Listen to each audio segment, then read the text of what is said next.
Hey guys, welcome back to my channel. I'm Amber if you are new, and if you're not, you already knew that.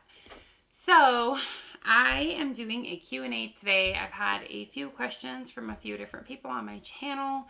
Thank you guys for asking questions. I'm so glad to help you out. I don't know how exciting these are for everybody, and I'm gonna try really hard not to get on like a huge rant because, well, when I start talking, I can't seem to stop.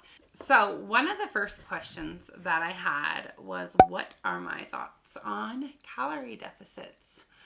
I know that opinions vary greatly on this. So if you haven't watched my other videos about my weight loss journey, I have two different videos. One's kind of a long version, one's short, but I kind of talk about how I initially lost 105-ish pounds. I actually started with low carb, so I ate low carb basically from like April 2016 until I think like January 2016, and then at that point I switched to calorie counting using my Fitbit, and then from January 2017, not 16 like I said earlier, so January 2017 until like May-ish, April-May of 2017, I lost another like 30 something pounds doing calorie counting, and I realized that I think that they were both pretty efficient for me, and I actually wish I would have done calorie counting the entire time. So I had actually done low carb before, lost 100 pounds, gained it all back, and so that's kind of why I decided to do the calorie counting, because I didn't want to have that. I'm not opposed to calorie counting because I think it helps you learn a lot about food. Yes, there are dangers as far as like the habits and stuff that you might develop with food, but honestly, I think that if you are overweight or you have a bad body image, you can develop issues with food or like your relationship with food regardless. I am okay with calorie deficits. I don't eat in a deficit anymore because I'm maintaining. But if you're losing weight, I mean, literally science shows that you have to be in a calorie deficit to lose weight. So yeah, can you lose weight from doing something like intuitive eating and not counting calories? Yes, but at the end of the day, your intuitive eating led you to be in a calorie deficit, and that's why you lost weight. And at the end of the day, even low carb is typically a calorie deficit. If you're eating 5,000 calories on low carb, like, you're probably not going to lose a lot of weight. I know that it works in a certain way to burn fat and stuff, but just throwing that out there. So I'm okay with calorie deficits. I think that you should not eat in an extreme deficit.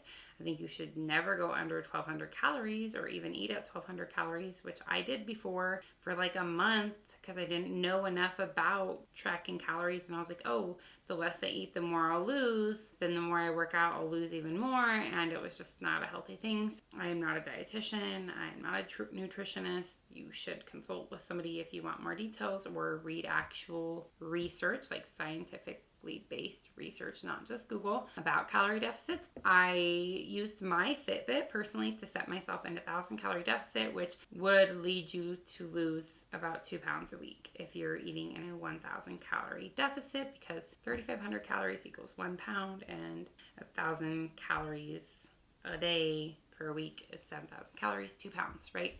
Ideally. But if you're only burning 1,700 calories, you shouldn't then go eat 600 calories. That is a terrible idea. There were times that I definitely ate under 1,200 calories. Not proud of it. Wish I didn't do it, but I did, and I learned from it. So I think like a very safe place to be would be like a 500 calorie deficit. But you know, I'm not your mom. I'm not going to tell you what to do. And I ate at 1,000 calorie deficit for a long time to lose weight. It took me a long time to realize the healthy way to do that. I would say you should try to eat definitely over 1,200 calories. If you want a 1,000 calorie deficit, you're going to probably need to move your body to get there. So try to burn 2,200 calories plus a day. And if you aren't at that active stage yet, unless you're being directed by a nutritionist or a doctor, I would say that you should maybe eat more around a 500 calorie deficit. Again, to each your own, just telling my experiences, my thoughts. I think calorie counting is totally fine, and I think it helps you learn a lot about food if you do it the right way. If you want to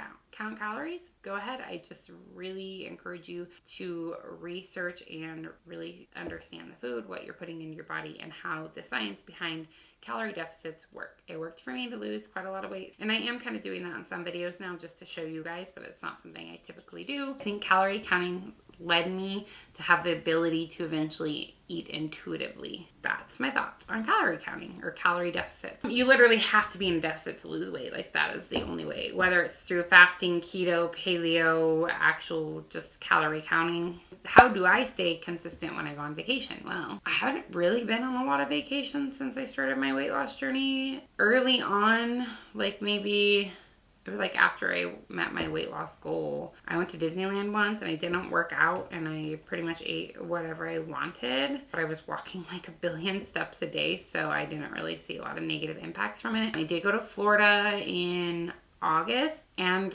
I didn't work out for the entire week. I really didn't have any place to run. I didn't have a bike to ride. I didn't have any like equipment. I was just kind of like burnt out because I've been working out pretty much daily for so many years that I just let myself have it off. I actually felt super guilty about it. Like, if I go camping with my family, so I leave on like a Thursday night and come back Sunday, I still do my workouts. Like, I'll do my Thursday workout before I leave. I still go run on Friday. I literally took my bike with me to go on bike rides. I took my sandbag, which is back there. I'm going to talk about that in another video. I took my sandbag with me in order to do my workouts. Like, I did it anyway. Like I said in a previous video, always do it anyway. I'm not sure if this question was directly related to like eating on vacation or working out, but I feel like early in my journey, I really didn't go on a lot of vacations. If I did go somewhere for the weekend, like to my parents or whatever, I would just try to still stay with my diet plan the best I could, but I didn't usually pack my scale and stuff with me when I was counting calories. I just had a pretty good idea of what things looked like, and I would just try to be conscious about what I was eating and not going overboard, because I did do that sometimes. Like, oh well, I'm on vacation, I'm just gonna shove my face. I don't recommend that behavior. If you're going like on a week vacation and you've been on a pretty regular fitness routine, especially if you're doing like YouTube videos or something for your workouts, like just like, even if you're not but you want to keep working out, find an online like YouTube video body weight workout and just do that, or go for a walk, go for a hike. It just depends on like where you're going for vacation, who you're going with. You can definitely make time. Last time I went to Florida, I still did my workouts. Like I said, the first time didn't go so well. I'm going to Florida again next month, and I plan to still do my bike rides. I'm going to visit somebody and they have the equipment that I need, so that makes a big difference. But you can always find ways to adapt so that you don't have to skip your stuff, and you can look at like restaurants and grocery stores and stuff ahead of time before you get there. I actually travel for races a lot on the weekends, so I used to when there was races, so I would drive like anywhere from 4 to like 10 hours away. I would go to the grocery store and get a bunch of the foods that I knew I would want for the weekend, because I'm usually staying in like hotels or with other people, and obviously I'm racing, so I need to eat good leading up to it. So I would plan a lot of that stuff. You just have to make a plan for yourself and stick to it. Definitely consider the grocery stores in the area, the restaurants in the area, and try to just prepare yourself in that way so you don't go off the deep end when you get there. Hopefully you have somebody that you could like do a workout with. You just I know that it's vacation, you probably want to sleep in, and that's fine, but just try to clear like an hour or a half hour, 20 minutes, whatever, a day to still do your workout. So the next question that I had was tips to wake up early to work out. For 1 billion years, basically until COVID, I used to wake up at like 5:30 in the morning. I don't know if I have a good answer for this. Like, just do it. To me, I had to get that workout done. And if there wasn't going to be an option to do it in the evening, like I think this person said they won't work out in the evening because they know it keeps them up late. Well, are you staying up late anyway? Because is that why it's hard for you to get up in the morning and work out? Because like if you're just staying up late on YouTube or on your phone, you should just work out in that time, and then you can sleep in a little bit in the morning. You just have to choose to use your time. So if you are staying up late doing something else, then why don't you just do your workout in that time, or like do your workout earlier, and then you'll be up late, and it's fine though, because you don't have to wake up early in the morning to work out, because you're going to work out in the night. Now it is kind of hard to like bounce back and forth between evening workouts and mornings. I'm going to have to be getting back into my morning workouts now with having less daylight. Luckily I'm a morning person, so when my alarm goes off, I'm just going to get up and do what I need to do. I don't snooze. Definitely working out at a group training gym made a big difference, because I knew that there were people that were expecting to see me there. So I would go, and then when I had a personal trainer, obviously I wasn't going to stand him up, so that was helpful. But I do know that it's hard when you're working out at home to make yourself get up. I work out at home now, and like sometimes I set my alarm for 6 in the morning. I'm like, nah. But the only reason that I'm okay with not doing it is because I know I'm going to do it no matter what. So if I don't get up at 6, well, now I'm doing it in the evening, might not be able to sleep. Like, I'm gonna pay for it, so maybe like tell somebody that you're gonna do it. Have a friend or family member like text you and be like, hey, are you up for your workout? I think this person said they were gonna have to work out like 3 in the morning, and I get that that's super early, but you just have to set the routine and get into it. It might take some time. Tell me, I'll text you, I'll call you, and I'll tell you to get up. I've literally had friends that I used to work out with at group training be like, call me and make me get up. Like, if I don't text back, call me. I'll do that. I don't care. I'll call you a billion times and I will tell you to get up. Find somebody that's going to hold you accountable. And if you know that not doing it in the morning, means that you are going to have to do it at night, and you are not willing to do it at night, then you just answer your question. You have no choice but to get up, because you have to get that workout done because you planned on doing it, and you can't be skipping out on yourself. That's not going to work. The next question that I had was, how do you get through workouts you don't enjoy? That's another hard one. It's so hard for me because like mentality is everything. If I tell somebody I'm going to do a workout, I will do it. But I will say, I have always had some type of accountability. Initially, I worked out with a personal trainer. So like, I'm not going to quit in the middle of a session ever. I would never do that. I am a people pleaser. I like to make people happy, and I like to make myself happy. So I would never leave a session.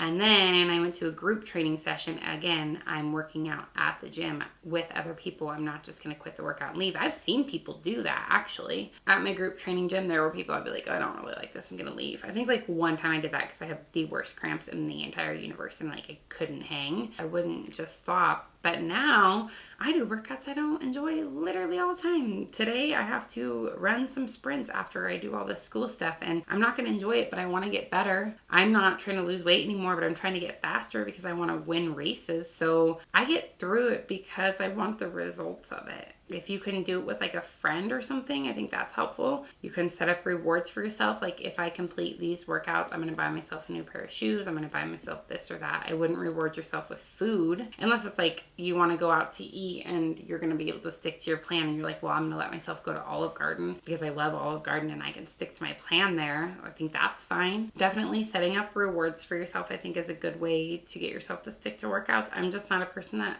would ever quit workouts. Even when I was 270 pounds, like I would always do it because I had somebody holding me accountable. And I understand if you're at home and something is hard, you're like, well, I don't want to do this, so I'm going to stop. I do feel like that sometimes now that I work out at home. I'm like, God, I really don't want to do this. It's boring. I don't like it. But I know that in order to meet my goals, so for me now, that's podium finishes at Spartan races, I need to do my workouts. Sometimes I like sit there and I'm like, God, I'm just not going to finish this. And then I'm like, yeah, I am, because I have to, because that's what I have to do to get to my goal. If you're enjoying all your workouts, they're probably not hard enough. I mean, some of them are just like fun and you like the kind of hard that they are, right? And you like that you feel like you're accomplishing a lot. I like the competitiveness of working out next to other people. So that's like why I really enjoyed group training. So if you're really not enjoying what you're doing and like you could never finish because you don't enjoy it, I would recommend trying to switch it up and find a different program. So like there's a difference between not enjoying it because it hurts, like it's uncomfortable, and then in that case you just got to lean into the pain and go for it, and then not enjoying it because like you just don't like that kind of workout. If you're doing kickboxing workouts and you're not enjoying it, then maybe it's time to stop doing kickboxing workouts and explore other options. If you are not enjoying it because you're alone, then maybe you need to find somebody to work out with. I think you just have to explore different options. It's totally okay to try different workout plans and different approaches to working out. So switch it up.